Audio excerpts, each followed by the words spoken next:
الحمد لله رب العالمين، والصلاة والسلام على خاتم الأنبياء والمرسلين وعلى آله وصحبه ومن دعا بدعوته واهتدى بهديه إلى يوم الدين. السلام عليكم ورحمة الله. برزن في خوش حالم لواني سيم لتفسير سورة التكوير بخزمتان بقمو بمبست رزامندي خواهي قول وهي ودانم إيوة آزي السود لورون إن شاء الله. أعوذ بالله من الشيطان الرجيم. بسم الله الرحمن الرحيم. إنه لقول رسول كريم ذي قوة عند ذي العرش مكين مطاع ثم أمين. بەڵێ خوای گەورە سوبحانە وتعالە وەکو لەوانەی ڕابردوو باسمان کرد کەوا باز لە جبریل دەکا عەلەیهی سەڵات وەسەلام کەوا بە چەند قەسەمێک سوێندی پێ خوارد کە دەلالەتە لەسەر عەزەمەتی خۆی کاتێ خوای گەورە سوێندی بە ئەستێرەکان خوارد و هەروە سوێندی بە هاتنی شەو و ڕۆژ کرد لە دوای یەک بە فەزڵ و ڕەحمەت و قودرەت و دەسەڵاتی خۆی. ئەوجا خوای گەورە ئەوەی کەوا سوێندی لەسەر دەخوا ئەوەیە کەوە دەفەرمی ئەو قورئانە ئینەهو لەقەول ڕەسوولین کەریم. ئەو قورئانی کەوە دەیخوێننەوە لەسەر زمانی پێغەمبەر صلی الله علیه وسلم گوێتان لێ دەبی و پێتان گەیشتە لە پێش ئەوەی کە بگاتە پێغەمبەر صلی الله علیه وسلم لەلایەنی ڕەسوولێکی دیکەوە بە پێغەمبەر گەیشتە کە ئەویشیان جبریل عەلەیهی سەڵات وەسەلام. جا لێردا خوای گەورە ئەو قەولت داتە پاڵ جبریل عەلەیهی سەڵات وەسەلام بە حوکمەوەی کەوە ئەو ڕەسوولە کەواتە قەولی ئەو ڕەسوولێ واتە ئەویان ئەسڵەن بەخۆی ڕەسوولە جبریل عەلەیهی سەڵات وەسەلام نێردراوە لەلایەن خوای گەورە سوبحانە وتعالە پێی ڕاست پێردرایە ئەو قەولە کەوا قورئانی پیرۆز بگەینیتە محەممەد الموستەفا صلی الله عليه وسلم کەواتە لەلایەنی خوای گەورەوە بە جبریل گەیشتیە ئەو جبریلەی کەوا ڕەسوولێکە و نێردراوێکە و کەریمیشە بەڕێزە لای خوای گەورە سوبحانە وتعالە. ئەوجا صفاتی دیکەشی ذی قووەتین و هەروها جبریل عەلەیهی سەڵات وەسەلام خاوەن هێز و توانا و دەسەڵاتێکە کەوا بە هیچ شێوەیەک شەیاطین ناتوانن لێی نزیک ببنەوە و شەیاطین دەستی خۆیان بخەنە ناو ئەو وەحیی کەوا لەلایەن خوای گەورە بە جبریل بەخشرایە. ئەو جبریلەی کەوا مەشهورە ئەگەر خوای گەورە فەرمانی پێ بکە ئەوە چیاکانی سەر ڕووی زەوی دەتوانی هەڵبگری و تەفروتونا بکە و چەندین شتی دیکە دەتوانی بکە و وەکو چەندین عەزاب بە فەرمانی خوای گەورە لۆ ئەو کەسانی کەوا مستحقن بە عەزاب جبریل هینایەتی. ئیتر ئەو جبریلەی کەوا خاوەن هێز و توانا و دەسەڵاتە بە هیچ شێوەیەک شەیاطین ناتوان لێ نزیک ببنەوە و قسەی خۆیان بخەنە ناو ئەو وەحیەوە یاخود شتێکی لێ دەربین پێشەوەی بگاتە پێغەمبەر صلی الله عليه وسلم. ذی قووة عند ذی العرش مەکین. ئەو جبریلە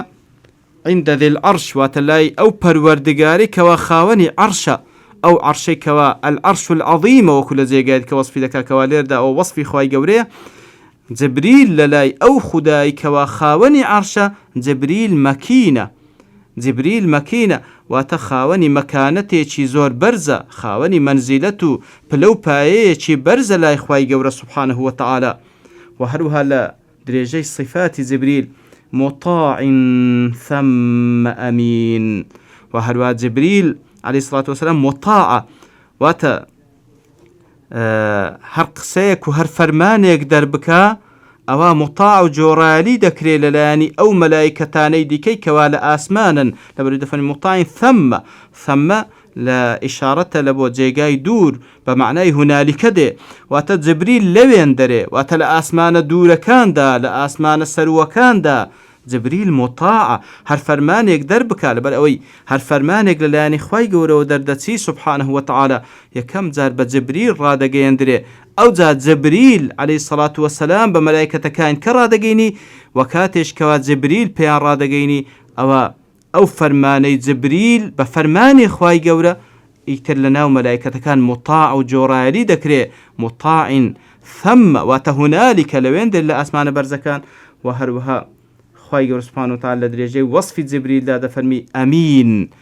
و هەروەها ئەمینیشە ئەمینە لەسەر وەحی خوای گەورە سوبحانه وتعالە ئەمینە لەسەر ڕیسالاتەکانی خوای گەورە کاتێکەوە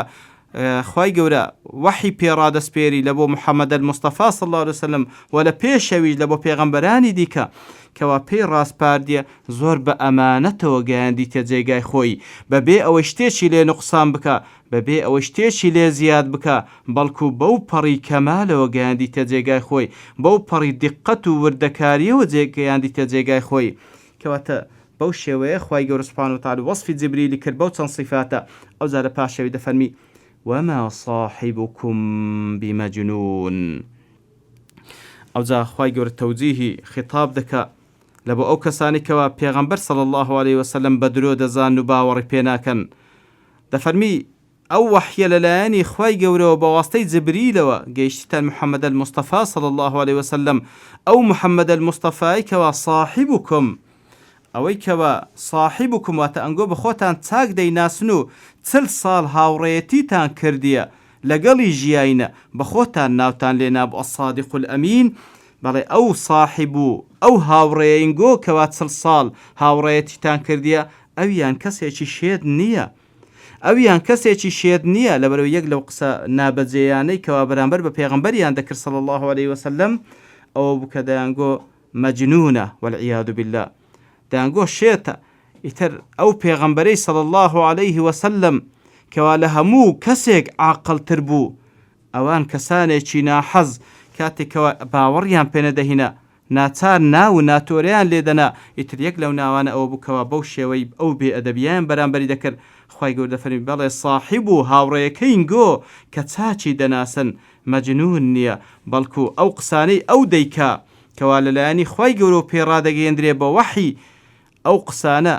ئەو پەڕی عاقڵ نەبی کەسێک هەرتەی ناگاتن کەواتە ئەوە قسەی کەسێکی شێت نێ والعیاذ بالله ئەوە وەحیەکە لەلایەنی خوای گەورەوە و ناوەڕۆکی ئەو وەحیەش ئەوە ئەو پەڕی کەسی عاقڵ تێیدەگا و ئەو پەڕی ڕێنمونی و ئەو پەڕی هیدایەتی تێدا لە بۆ سەعادەتی دنیا و قیامەت ولقد رآه بالأفق المبين و پەیوەندی نێوان محەممەد المستەفا صلی الله عليه وسلم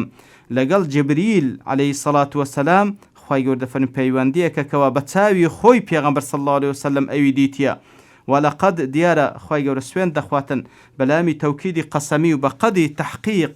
دەفەرمیتن رآه واتە رأى محەممەد صلی الله عليه وسلم جبریل واتە پێغەمبەر صلی الله عليه وسلم جبریلی دید لەسەر حەقیقەتی خۆی ئەو فریشتەیە کەوە دیارە پێغەمبەر صلی الله عليه وسلم دوو جاران لەسەر حەقیقەتی خۆی جبریلی دیتە جارێکیان کە لەسەر ڕووی زەوی لە دوای ئەوەی کەوا فترێک وحی لە سەرەتای وحیدا پاشان فترێک وحی قەطع بوو ئەوجا پاشان کاتێکەوە وەکو پێغەمبەر صلی الله عليه وسلم بەخۆی دەجێڕتەوە لە صحیحی بوخاریدا هاتیە دەفەرمی بان کرام لە ئاسمانەوە کە سەر بەرز دەکەمەوە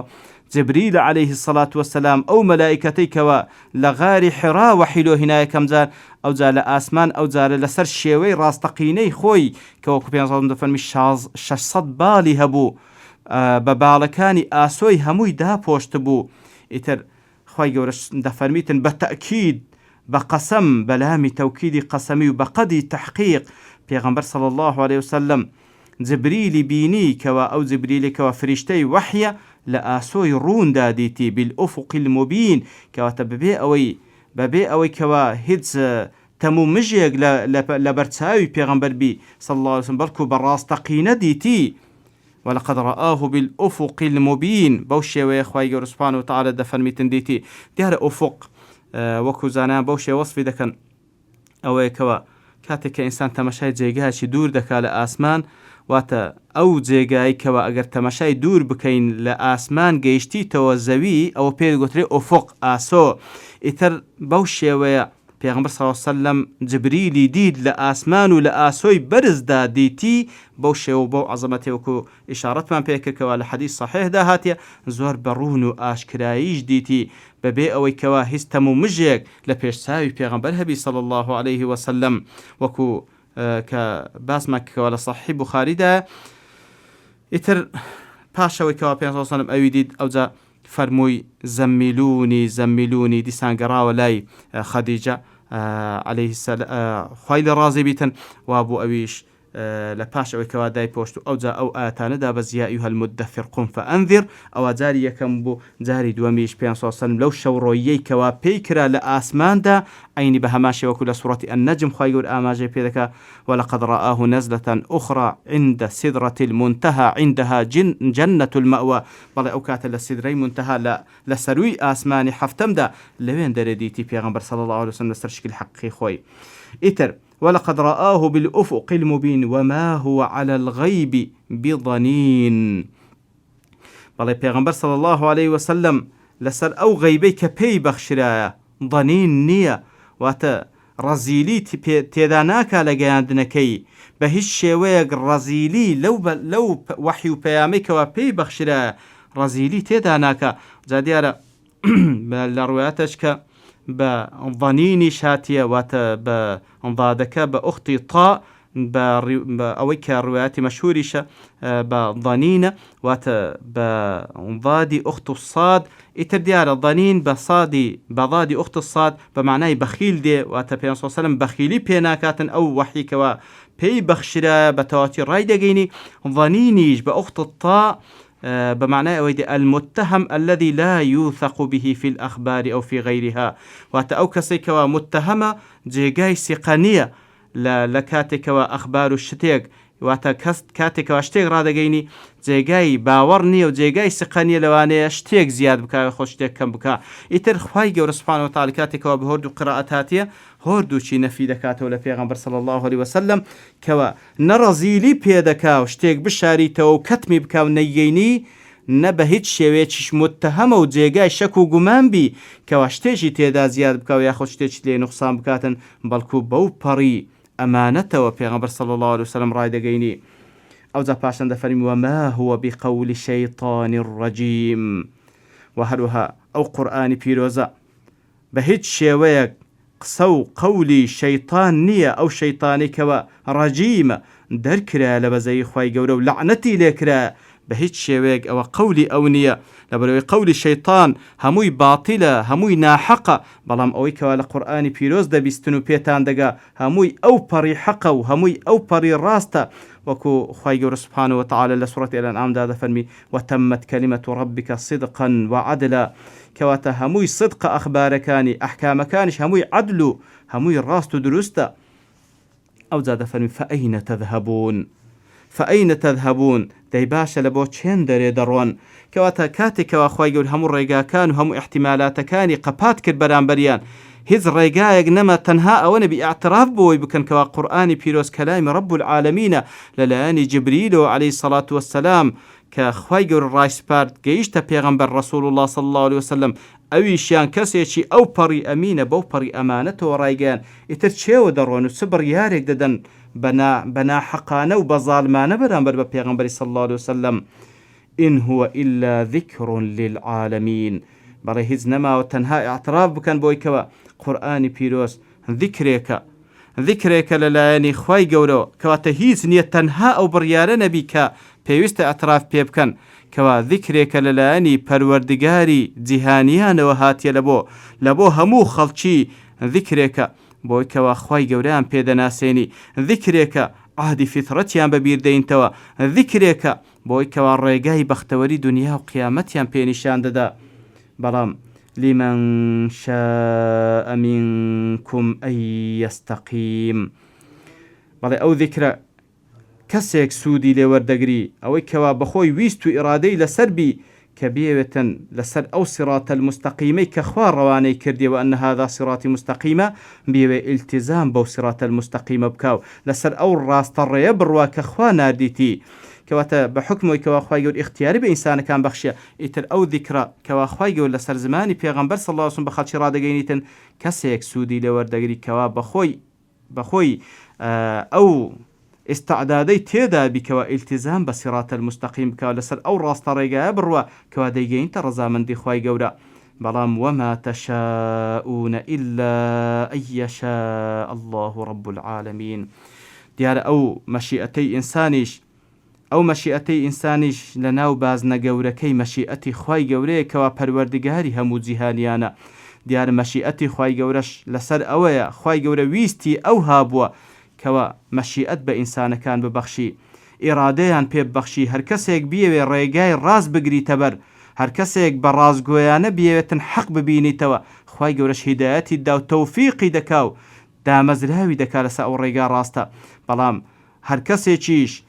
نەیەوێ حەق وەربگری، هەر کەسێکیش ڕقی لە حەق ببیتەوە، ئەوە دیارە بالمقابل خوای گەورەش بڕیاری گومڕایی لەسەر دەداتن. لێ مەشیئەتی ئینسانەکان داخلە لە مەشیئەتی گەورەی خوای گەورە سوبحانه وتعالى کە هیچ شتێک لەو وجودە بەبێ ئیزنی خوای گەورە ڕووناداتن. لە خوای گەورە داواکەین لەو کەسانە بین کەوا ئەو مەشیئەتەمان هەبی و هەبووبی کەوا ئیلتیزام بە سیرات المستەقیم بکەین و ئینجا لە خوای گەورە دەپاڕینەوە بە مەشیئەتی خۆی، بە ڕەحمەتی خۆی ئێمە دامەزراو بکە لەسەر ئەو سیرات المستەقیمە تاوەکو بگەینە ڕەزامەندی خوای گەورە و بەهەشتی پانوبەرین. سبحان ربك رب العزة عما يصفون وسلام على المرسلين والحمد لله رب العالمين.